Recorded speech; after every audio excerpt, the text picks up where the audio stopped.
Hey, Grant Wolfman here, and welcome to my channel. And today we're going to be talking about the top 5 biggest mistakes that I see buyers make when purchasing new construction. Alright, number 1, the biggest mistake that I see people make is not understanding the difference between what a standard home that they will get delivered and what the model home looks like. Model homes always look amazing. They are designed to show off everything that the builder can do.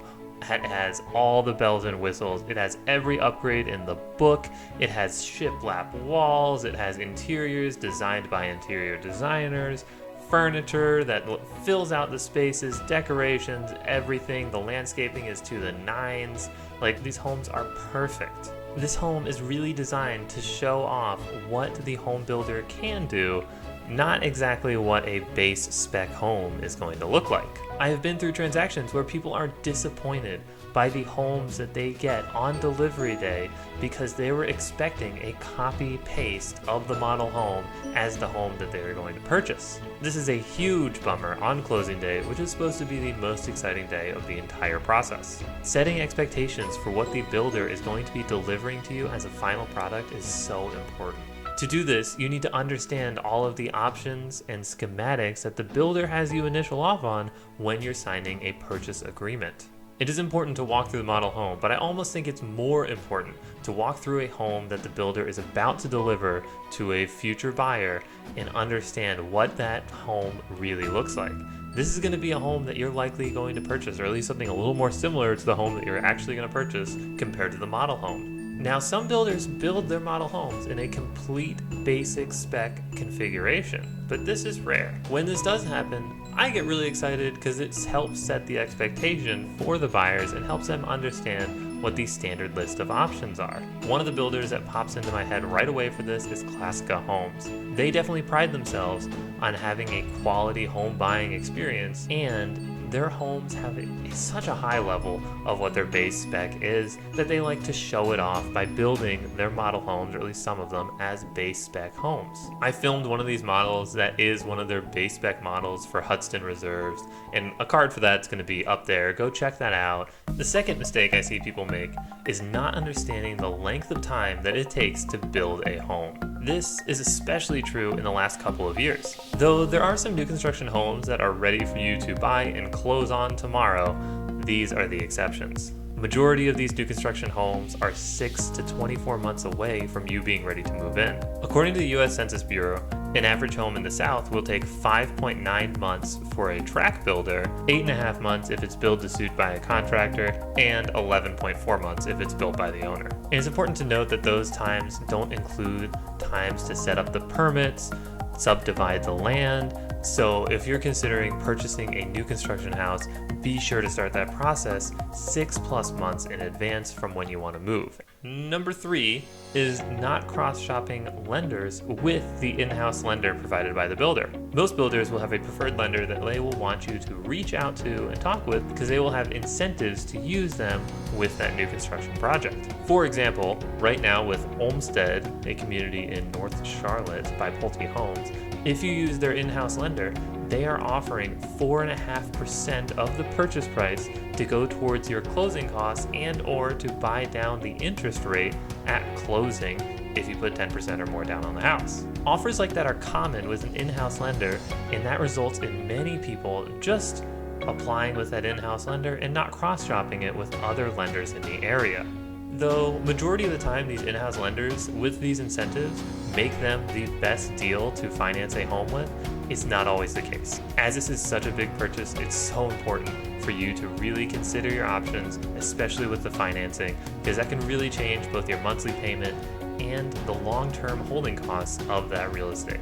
Other lenders may be able to offer a lower interest rate, lower closing costs, potentially different terms that go along with the loan, and it is always worth at least asking the question. End of the day, the only thing that costs you is a little bit of your time, and unless you're making thousands of dollars an hour, it's probably worth it. Number 4 mistake that I see people make is expecting builders to be able to make changes outside of their designated options list. Generally, when people start saying that they want to make structural changes to a new construction house, while we're walking through the model home, we need to pause and we need to reassess the type of home that we are buying.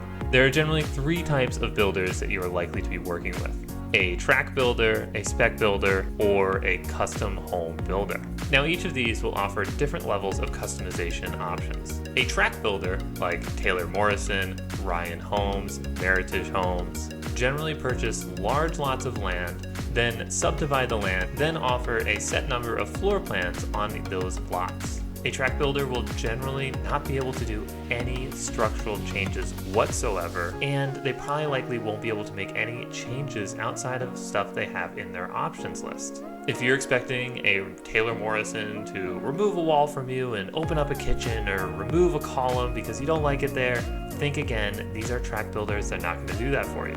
It's also worth noting that many track builders have switched to speccing homes prior to selling it in order to order all of the materials they need to be able to build out the house and try to cut out delays caused by material delays. This is something they've had to do due to the large supply chain issues over the last couple years. Spec builders, on the other hand, generally purchase smaller lots than what a track builder will, but they do a similar thing where they subdivide the land up and they build select floor plans on each of those lots.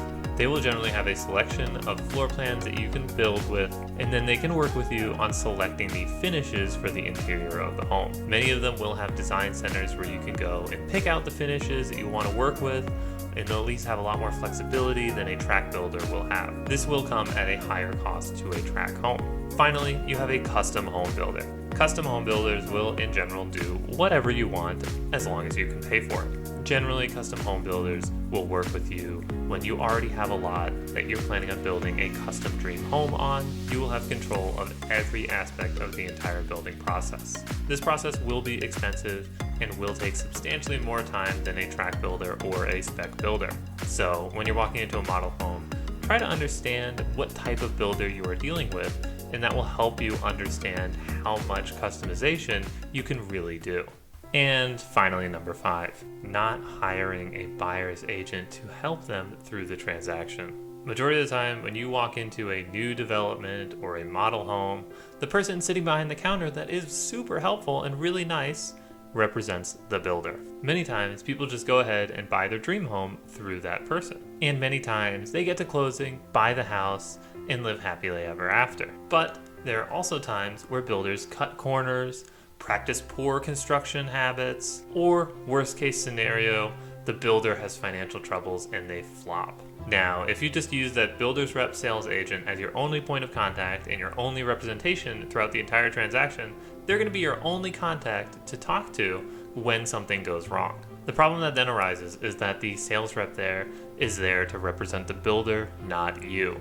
They're going to do everything in their power to protect the builder. They're going to advise you on the situation in a manner that's going to protect the builder, not protect you. If you don't have anybody out there representing you or advising you on this process, you could be SOL. That is why you hire a buyer's agent to help you throughout this entire transaction.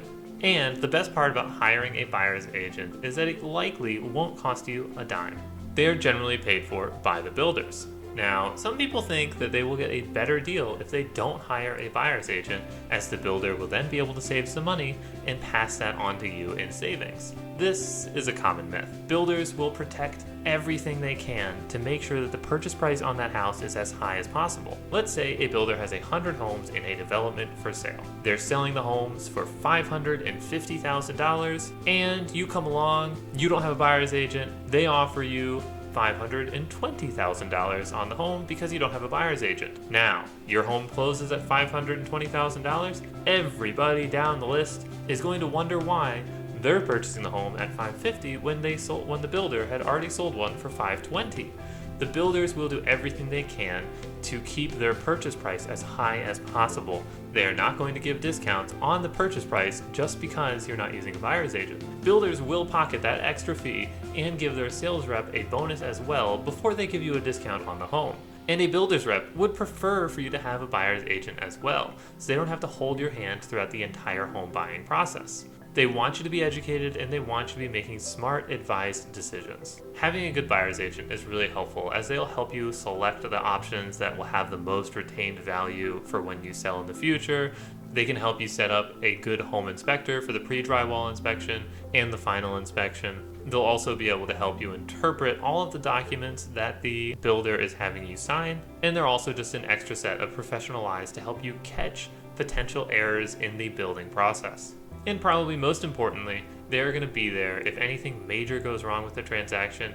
They are going to be the professional guidance that you need to help make sure that you are represented and you finish that transaction in the best possible scenario.